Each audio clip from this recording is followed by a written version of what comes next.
Sono saliti a 12 i decessi in Veneto per il virus West Nile. Ai 10 della scorsa settimana si sono aggiunte 2 pazienti donne, entrambe di 82 anni, che soffrivano di altre gravi patologie.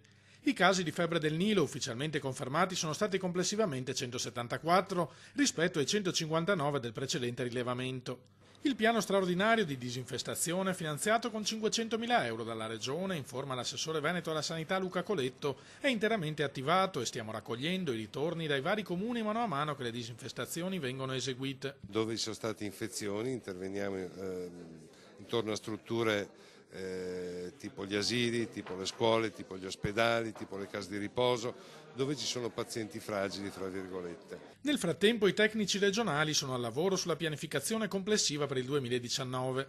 La Regione metterà a disposizione dei comuni, titolari per legge degli interventi, il supporto della Direzione Prevenzione delle ULS, ma anche l'esperienza dell'azienda Zero per ridurre al minimo i costi con un capitolato d'appalto unico e il sistema degli acquisti centralizzati. La cosa importante è farla in contemporaneità in tutto il Veneto, l'intervento larvicida. È fondamentale, ricordano dalle ULS, l'importanza della collaborazione della popolazione nel mettere in atto alcune semplici misure di prevenzione che possano abbattere il rischio di ricevere la puntura della zanzara portatrice del virus. In maniera tale da limitare e da gestire questa fase che è stata eccezionale quest'anno, l'ha testimoniato anche l'ECDC, che sarebbe l'Istituto Superiore di Sanità europeo, dove c'è stato un incremento del 300% di quella che sono stati gli infestanti, quindi le zanzare.